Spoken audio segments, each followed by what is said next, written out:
Also, a follow-up question on what Vikram added. I think we are seeing a lot of amazing Gen AI tools coming up like ChatGPT and other, and all of these are coming from Western countries. Like India hardly has any big tools. Like two big reasons: we lack a right framework, and we also lack right talent pool. And this will widen the gap of urban versus rural in India. So I think that's another area we would like to hear your views. Whatever AI you're generating, producing, sits on top of other networks. So AI is applied on top of a network. AI can be applied on top of a production network. You can apply AI in a factory. You can apply AI on a consumption network. So, people are consuming something, you're distributing something, you can apply AI on that. So AI sits on top of a network, right? I'll tell you a very interesting story to demonstrate the power of this thing. It's not directly related to AI. The United States attacks Iraq. Okay? Within 25 days, it is wiped out the entire Iraqi military. And then 6 months later, something happened. And suddenly, US soldiers were dying every day. And within a 6-month period, the US Army lost about 1,000 armored vehicles. So how did a country or a system that couldn't take on the United States at all and failed to take them on, suddenly 6 months later, literally broke their back? What happened? Saddam Hussein came from a tribe called the Tikriti tribe. This tribe was the center of the Iraqi regime. When Saddam Hussein realized that America aa raha hai, he told all his Tikriti guys, bhaiya, tum log bhago. What did he do? He basically took 155mm shells. You know what they are? Artillery shells. And he distributed them to all these guys. And he said, gaon mein inko le jao. And these guys took these artillery shells and they dug them in the ground. That's all. So what I'm trying to tell you, the Tikriti network came together, cell phone network came together, and the explosive shells came together. 3 networks that were disconnected came together. And they literally obliterated the superpower in Iraq. So the game is about bringing unconnected networks together. Now, what is the biggest problem in India? Our biggest networks are not connected at all. So you guys are a tiny network. You're 1% of the country, very small network. You're not connected to anything else. I mean, if you really want to bring India's power to bear, then you have to think about these things. Networks are energy, right? The moment you bring them together, it doesn't become 1 + 1 + 1. It becomes exponential. Blam, it just goes. If you use that framework, you can see that that's a very powerful framework in politics. It's a very powerful framework in business. Samajwadi Party network joined with Congress network. Earlier that network was like this. Now the network is suddenly lined up together. Now, the problem is in India is that pretty much all the conversations that we're having of development, etc., exclude 90% of our population. Meaning the really powerful network is sitting outside. So what is the role of technology and IT is to apply your understanding and knowledge on those networks. But right now what the game is taking place is you're in 1% or not able to apply the stuff in the large 90% of India. And then these networks are not only physical networks, right? So there are caste networks in India. There are business networks in India. There are agricultural networks in India. So that to me is an interesting way to think about it. Adding to Asha's question and what you have mentioned, how do you perceive the role of AI in shaping the mindset of masses, especially in social and political context? Do you see AI as a boon or a bane? And how do you see the role of AI in governance and position of government as a stakeholder in generative AI? Before coming into the campus, I was sitting outside in a coffee shop. I was having coffee. There was a startup guy sitting there, busy with his laptop. He looked at me, I looked at him. Both had time. I said, who are you? He said, sir, I'm some startup guy. He asked me, who are you? I said, I'm doing politics here. Within 30 minutes, let us discuss. I said, which field you are? And he said, I'm in the people hiring field. I said, it's going okay? He said, no, sir, AI has disrupted everything, sir. Now all resumes are fake, sir. People write all beautiful things, and we are taking so much time to realize what is right and what is wrong. All statement of purpose, very fancy ones they write. It looks so believable, very emotional. And it just happened to me. It just happened to me 30 minutes before, outside your campus, in the road across in a coffee shop. So 100% it is going to disrupt. Massive disruption is on. And let me go one step further. For a country like us, which is just getting into that orbit of high growth, because your second part of the question is about how the country AI disruption. And we are just warming up to get into that orbit of $10,000 per capita income. We are about $5,000 now. And we have an ambition to reach there. Now I'm going to read out the statistics for you. Since you are Max guys, I prepared something in my computer and came. And what is India's GDP now? So we are about 3.8 trillion, give or take a little bit million here and there, 3.8 trillion. So China's GDP is about 17.9 trillion today. I hope it is a true figure from China, because nobody knows what is the true figure. $17.9 trillion. And the Americans are somewhere around $37.8 trillion today. Americans are at 37.8. I'm getting the acknowledgement from the professor, which means my numbers are right. 3.8, 17 and 37 is the number we are looking. I was just calculating, when I go to IIT campus, these guys are going to make my country, our country, the developed country by 2047, correct? That is our goal. So I was thinking, how will you guys do it? So I did a simple mathematics calculation. If India is growing 13.5% from today, remember, no country has grown 13.5% for more than 2 years. If India is growing 13.5% today, for the next 25 years, compounded annual growth rate, CAGR, F30.5, next year 13.5, 13.5. America is growing at 4% from today. 4%, 25 years. In 2047, we and US are equal. So you have to grow 13.5% every year. Americans have to grow at 4.5% every year. So that 2047, both sit at the same table and say, hello boss, both our economies are same. If we are growing at 13.5% today, for the next 2042 is what? Today in 2024, 18 years? Yeah, 18 years. Next 18 years, you are growing at 13.5%, 18 years, top. China is growing 4% next 18 years, top. Then you will say, hello boss, we are equal. Now, look at the challenge. Can you grow at 13.5%? Because 2047, we have kept a target of $38 trillion now. From 3.8, we have to reach 38 trillion. Traditional ways of business is 100% not going to give you 13.5. Max 7 right now. Do well with a good prime minister, good policy, 8.5. Country aligns in the political sphere. All state governments wants to be in the business mode and less politics and more governance. All states in India, maybe 9.5. Then more IITs churning out intelligent guys like you. You're not going to US, I'm assuming. You all stay in our country and you all stay in our country for the next 25 years. Do everything. 10.5. Correct? And China problem solved, Pakistan problem solved, everything solved. And there is no nuisance, political nuisance like me. Everybody is sober and everybody is good. 11.5. Correct? We are talking of 13.5. 2047 equal. So now you are talking of artificial intelligence disruption, 3D technology, traditional manufacturing practices going for a toss. Americans are telling no more buying from China. Next president, you have to manufacture in US. And you're like, hello boss, you manufacture in US, it will be costly. To hell with that, manufacture in US. If US starts back manufacturing in a big way with the Elon Musk and people of the world, if the Europe starts manufacturing within them and they don't want to get into this cost arbitrage, which China mastered for a long time, so you have to understand that is the world you are entering tomorrow morning. You are entering into the world, the Americans are very clear. You know for a fact, the next presidential elections in US, first time in America's history after 1776, the whites are going to be a minority.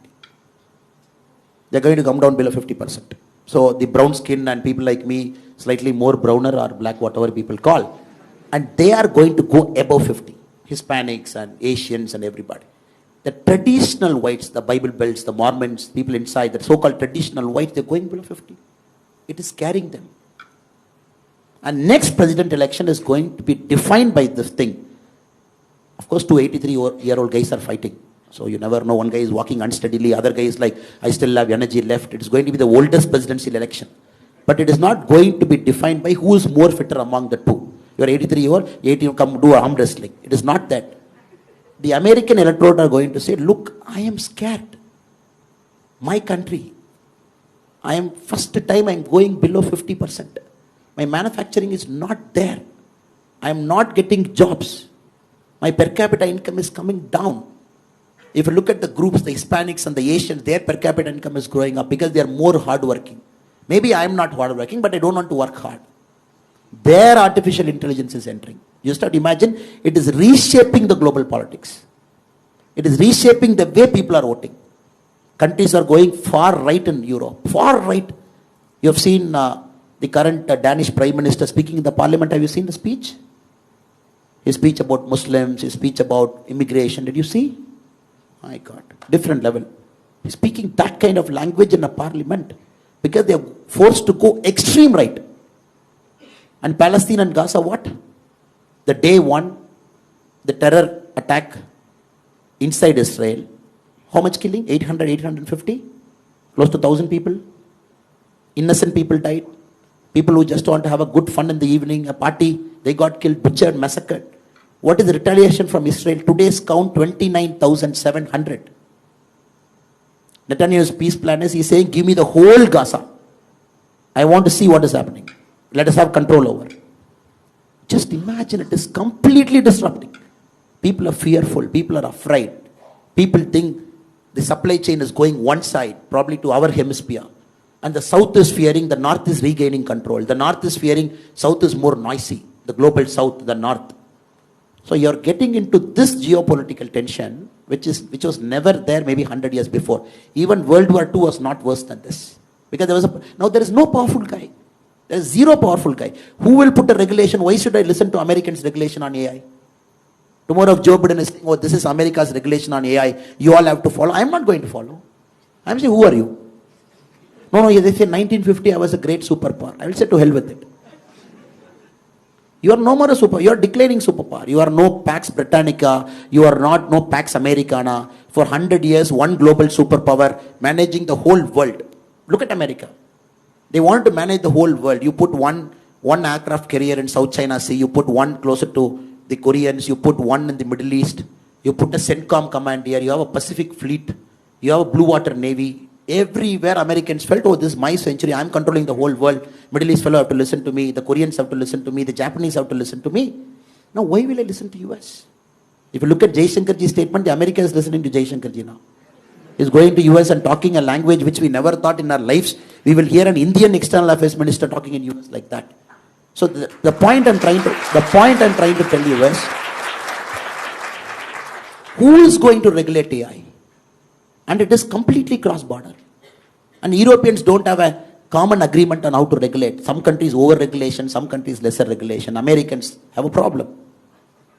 And you can't call the chiefs of big companies to the Congress every time, and the congressmen cannot sit and grovel them. It looks good on TV for their constituents, so you can get some votes. That's the American model of democracy. Look good on C-SPAN. Now what I'm trying to tell you is, I don't have an answer.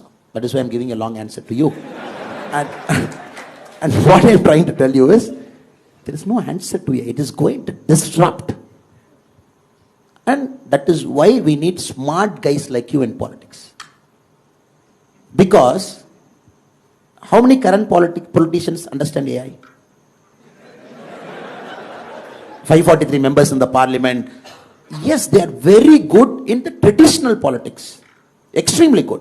This caste you divide, this caste you put, and you put a candidate from this caste, and you put a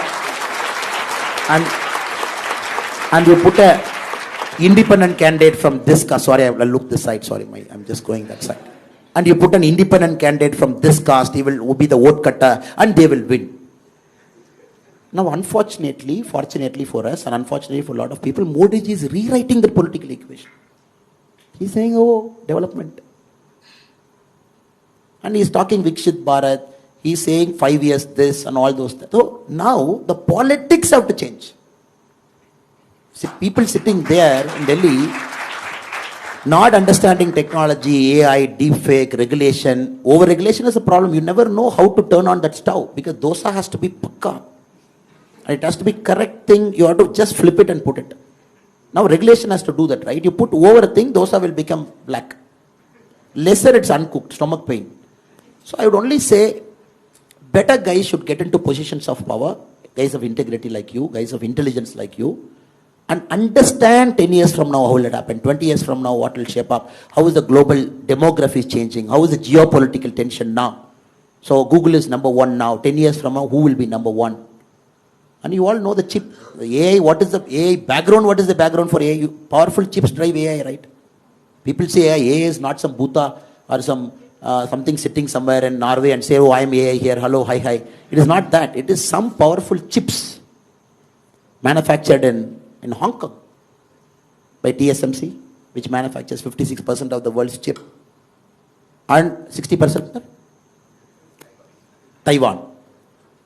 Or a company situated in Netherlands which manufactures the machine for that chip. $100 million is one machine. And we are looking at nanometer now, sir. NM, we have got to 3 nm now, the chip design. 3 nm is the latest TSMC. I am really fearful. I am not hearing this conversation inside politics. I want to hear this conversation inside politics. I sit in many rooms. I sit in a lot of rooms. I want to hear this conversation. Oh, now it is locked. The company in Netherlands, the sole company in the world, which supplies that machine to TSMC, to NVIDIA, it supplies to Samsung. And they have a monopoly for the next many, many years to buy only that machine which can write 3 nanometer chip now. And you are seeing there is a guy who is having that monopoly outside and who is going to have that AI monopoly in the next 10 years, 15 years, 20 years. And I fear that we are going to get loose out. And that is why our government talks semiconductor, manufacturing, bring it, chips. And I don't see the language of an MLA or MP who doesn't even understand what is happening. Something happening in Taiwan is going to have a repercussion in IIT Chennai. So sorry for the long answer, but the short and sweet answer is, we need intelligence guys like you with integrity to come into the playing field and don't be a spectator outside. And to see, oh, these guys will regulate, 543 guys in parliament will tell me how to run my startup, let me run my startup like that. No, you have to be there to tell people of your generation, to tell them, hello boss, I am with you. I understand your problem. I am in the political field. Let us try and work out a solution. And we are not here to harm you as a government. And 13.5% growth for 25 years, sir. Is it possible? Unless you disrupt the whole mindset of our country. You got to have highways, you got to have, we have 41 Vande Bharat trains. We have to make it 500. The first bullet train, 2026, it is going to fly. But we need 15 bullet trains. We have 149 airports, we need 300. We got to find inland waterways, movement of goods. You don't disrupt this. I don't think 13.5% is possible. And no, then you might tell me, no, sir, let us do after 2047. Why are you in a hurry? Let us grow only at 9%. Why do you want to come to IIT Chennai and raise our heart pressure to say 13.5%? Sir, what is this? You yourself said 7%. When a person like Modi ji comes, 8.5%. When all governments behave like Modi ji, it is 10%. When IIT guys don't go to America, they stay here 11%. You yourself said all those things. Now you are saying 13.5. Brother and sister, we will become old in 2047. Nigerians will come. You know what Nigeria is doing now to the world? They are just warming up. They are no more that third world country sitting in Africa. Democracy is getting stabilizing. And once schools come, colleges come, Nigeria gets a seat in the United Nations table when the UN gets reformed. How can you say the most populous country of Africa, I don't give you a seat in the table, wait outside? How will you say a country of 142 crore people, reforms will come? India will be a permanent member. It's a matter of time. It's geopolitics. It's geopolitics. And reforms have to happen. And you cannot have a country of 142 crore to say, oh, boss, you wait outside, your time will come after 25 years. So what I'm trying to say is, we are in for a serious disruption. Politics, economics, geopolitics, the way the supply chain is structured, the way Indian economy is being currently run. So I hope and pray that you guys get into politics. Now you are like, what is that? We called you to give lecture on only economics, only policing. Only this thing, and now you are calling us. So, unless the politicians become smarter than the people to whom the governance is applied, then there's no way you will progress faster. So I hope and pray that we all together will solve the AI challenge. Now she is wondering, no answer you gave me. You took 15 minutes, you traveled around the globe, you went to CHIP, and now you say you don't have an answer.